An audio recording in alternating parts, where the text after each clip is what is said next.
warahmatullahi wabarakatuh. Berjumpa lagi. Waalaikumsalam warahmatullahi wabarakatuh. Sebelum kita mulai, Nur Sabak silahkan pimpin untuk berdoa.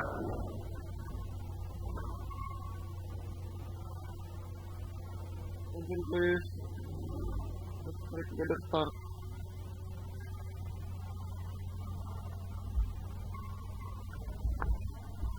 Finish. Assalamualaikum warahmatullahi wabarakatuh. Waalaikumsalam warahmatullahi wabarakatuh. Alhamdulillah wassalamualaikum Allahumma shalli ala sayyidina Muhammad wa ala sayyidina Muhammad. Bismillah amma ba'du. Marilah kita panjatkan puja dan puji syukur kita kehadirat Allah Subhanahu wa taala sehingga kita masih bisa diberikan kesempatan untuk bertemu di hari yang insya Allah cerah, di pagi yang penuh dengan sinar matahari ini.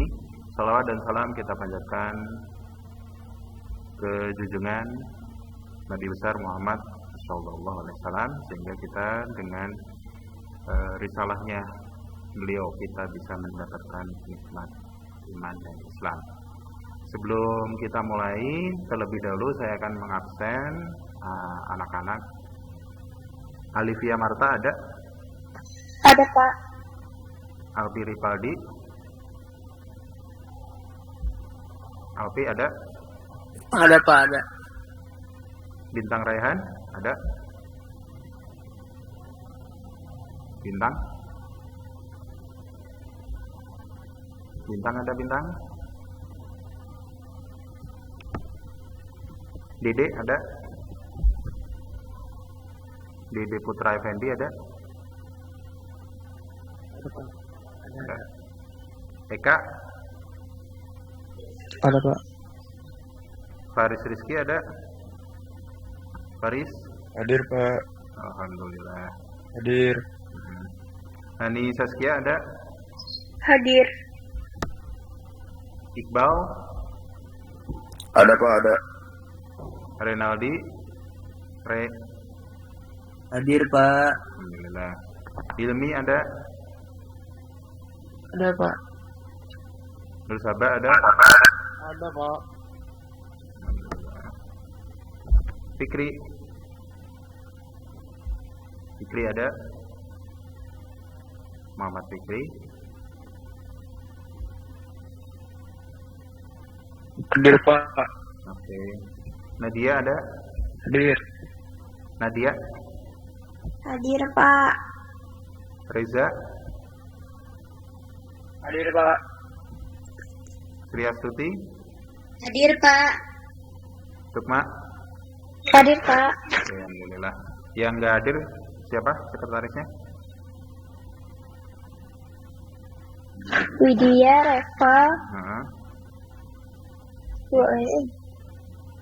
Widya, Eval. siapa lagi? Alasannya kenapa? Kurang tahu, Pak. Oh, kurang tahu ya. Oke. Ya. Oke, makasih. Nah, untuk materi yang kita bahas yaitu tentang mengulang materi yang pertama yaitu periode hari akhir. Mungkin kita mengalami namanya, bisa kalian lihat di layar kalian, periode hari akhir. Itu adalah kalau semana kita sudah mengalami kiamat besar. Periode hari akhir. Setelah alam semesta hancur, semua makhluk yang bernyawa akan meninggal. Dan ketika malaikat Israfil itu meniup sangkakala, maka semua akan hancur. Setelah ditiup sangkakala yang kedua, maka setiap makhluk manusia akan dibangkitkan dari tulang ekor. Nah, itu adalah mulainya fase-fase kehidupan selanjutnya. Yang pertama yaitu Yaumul Ba'ats. Hari Yaumul Ba'ats itu adalah hari kebangkitan, yaitu di mana proses dibangkitkannya seluruh makhluk dari alam kubur. Itu yaumul ba'ats. Pada hari ketika mereka dibangkitkan Allah Subhanahu wa taala, semua lalu diberitahukan kepada mereka apa yang telah kerjakan, dan Allah Subhanahu wa taala mengumpulkan semua amal perbuatan mereka.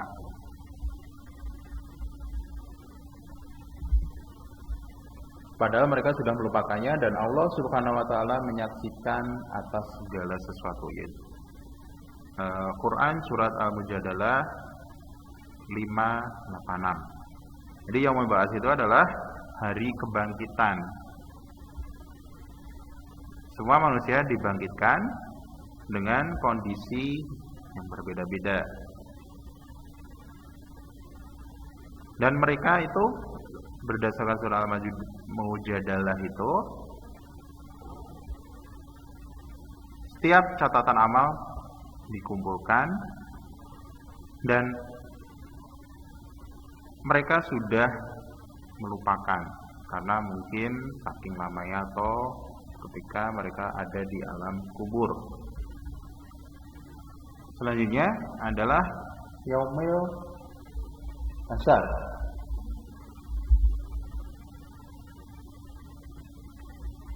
Itu hari berkumpulnya manusia setelah dibangkitkan dari kuburnya masing-masing.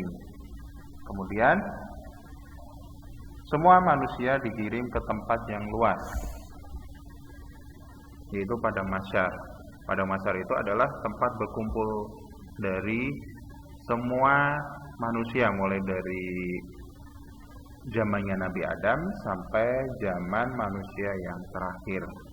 Dalam surat Al-Kahfi ayat 47, dan ingatlah akan hari yang ketika itu kami perjalankan gunung-gunung, dan kamu akan dapat melihat bumi itu datar, dan kami kumpulkan seluruh manusia, dan kami tinggalkan seorang pun dari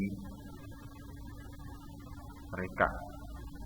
Jadi padang mahsyar itu adalah padang yang sangat luas. Kalian bisa bayangkan aja, sekarang manusia ada sekitar berapa miliar, 5 atau berapa saya lupa. Itu manusia yang sekarang aja. Kalian bisa bayangkan kalau seluruh kaum manusia itu mulai dari zaman Nabi Adam sampai akhir zaman nanti dikumpulkan. Kalian bayangkan berapa banyaknya manusia yang ada di padang mahsyar itu. Dan ketika itu, namanya padang itu adalah kondisinya itu adalah sangat luas, sangat lega. Jadi tidak ada yang bertumpuk-tumpuk atau bergerombol. Semua itu dalam keadaan berdiri, tergantung dari amal perbuatannya juga. Dan bumi itu datar, dan tidak ada yang ditinggalkan seorang pun dari mereka. Maksudnya adalah semua akan dibangkitkan dari alam kuburnya masing-masing. Itu di yaumul hasyar. Nah, ketika di padang mahsyar, manusia akan diberikan buku catatan. Buku catatan ini adalah catatan baik kebaikan ataupun keburukan yang dicatat oleh malaikat Raqib dan Atid. Kitab ini berisi semua catatan dan perkataan manusia sewaktu hidup di dunia. Jadi kita di dunia ini akan dicatat oleh malaikat Raqib dan Atid. Apabila contohnya hari ini kita mengucapkan kata-kata yang sekarang lagi populer yang menurut KPAI itu mubalan, contohnya mengucapkan kata-kata kotor, maka akan dicatat oleh malaikat yang mencatat bertugasnya. Terus apabila melakukan kejahilan atau melakukan perbuatan yang kurang baik, maka akan dicatat juga. Jadi semua yang baik perkataan ataupun perbuatan itu akan dicatat oleh kedua malaikat tersebut. Dalam salah satu firman-Nya, Quran surat Al-Kahfi.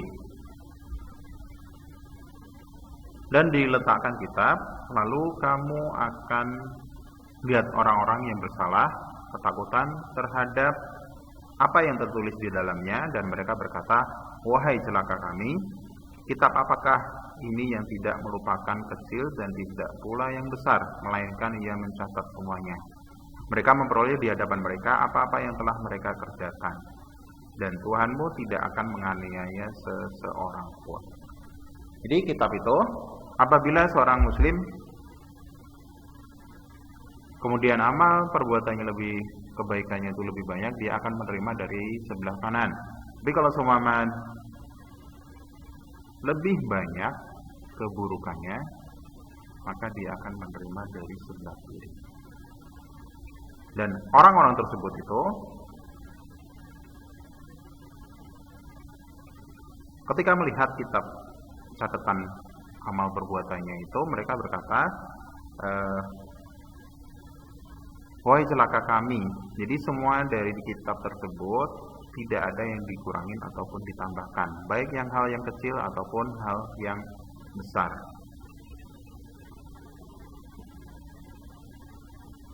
Semuanya tersimpan di kitab tersebut. Dan Allah tidak menganiaya. Maksudnya adalah sesuai dengan amal perbuatannya. Nah, setelah menerima kitab tersebut, ada namanya Yaumil Hisab dan Mizan. Yaumil Hisab adalah hari ketika Allah Subhanahu wa taala memperlihatkan semua amalan di akhirat untuk dihisab. Segala dosa besar dan kecil dihitung dengan seksama dan teliti. Ketika amalan mereka dihitung, anggota tubuh mereka ikut menjadi saksi. Dalam surat An-Nur 24, pada hari itu lidah, tangan, dan kaki masing-masing menjadi saksi atas perbuatan yang telah mereka kerjakan. Jadi, apabila contoh saja, jadi lidah kita itu ketika di Yaumil Hisab itu tidak bisa berkata-kata, tapi yang berkata-kata adalah anggota tubuh kita. Jadi contohnya adalah kita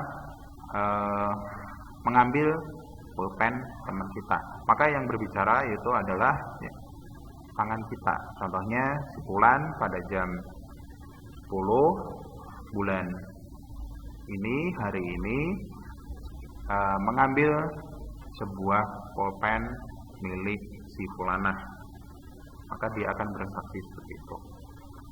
Atau contohnya ada ketika berjalan melihat ada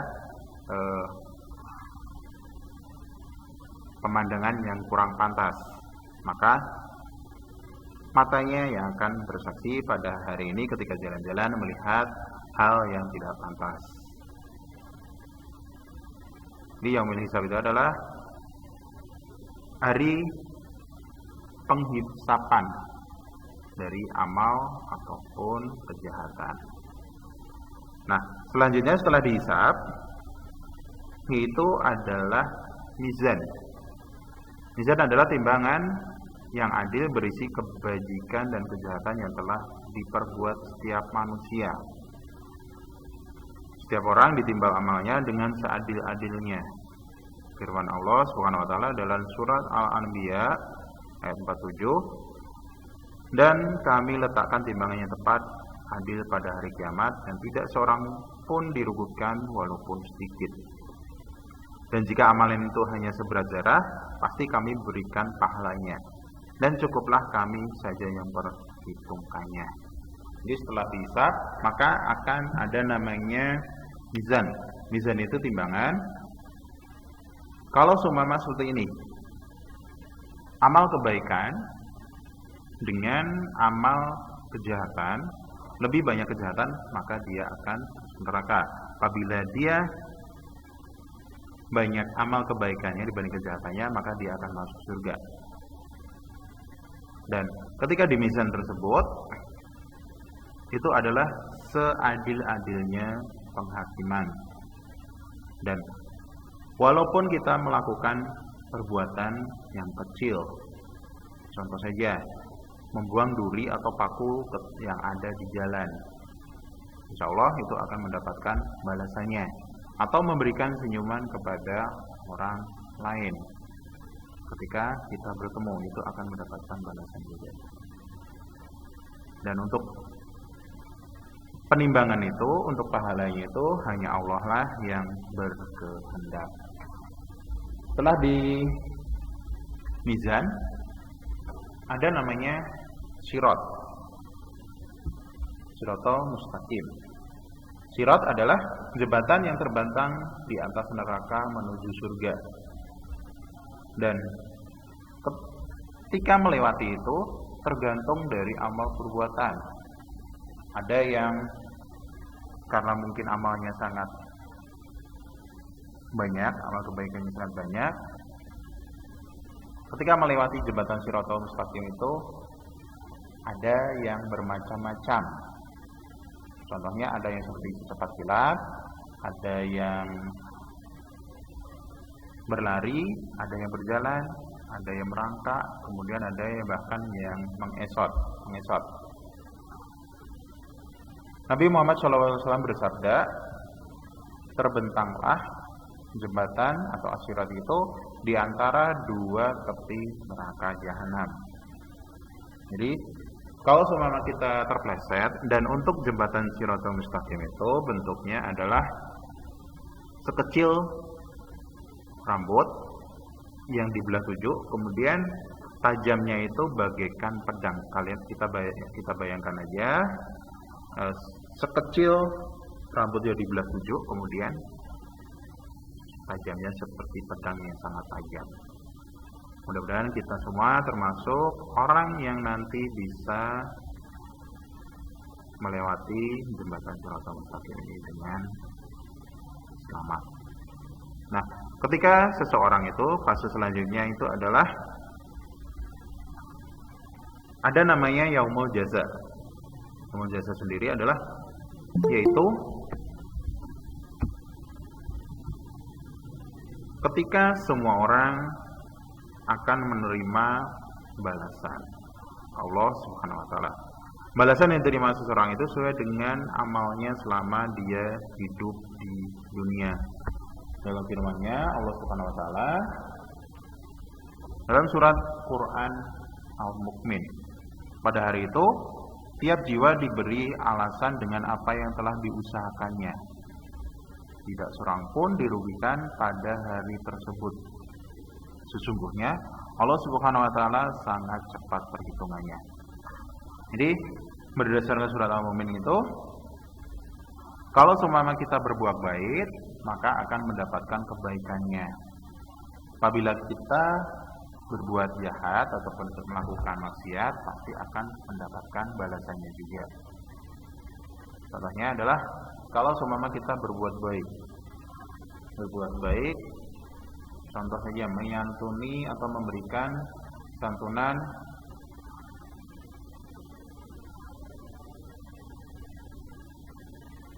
kepada anak yatim atau fakir miskin, insya Allah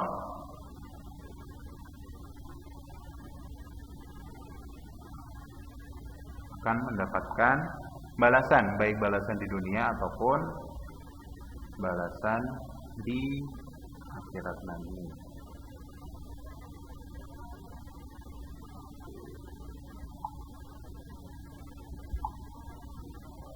Balasan perbuatan baik. Kalau balasan baik itu insya Allah akan mendapatkan balasannya di surga. Nah, di surga itu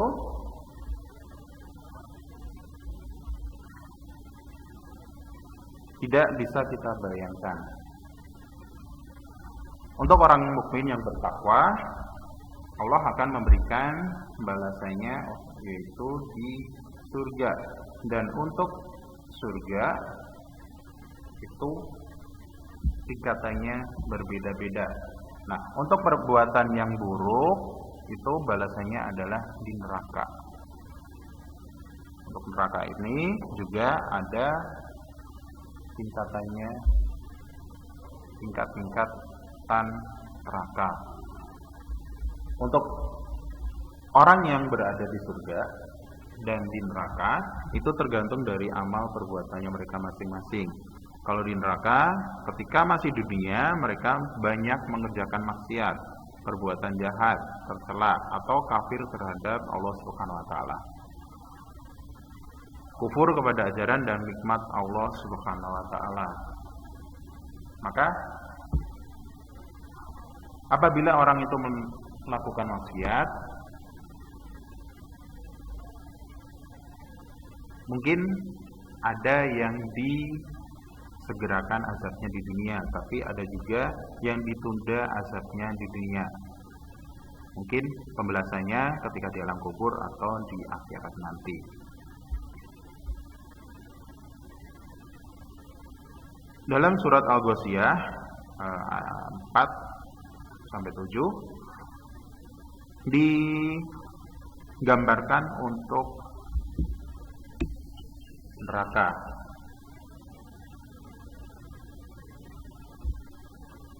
Di situ gambaran dari neraka yaitu memasuki api yang sangat panas, diberi minuman dengan air dari sumber yang sangat panas. Mereka tidak memperoleh makanan selain dari pohon yang berduri.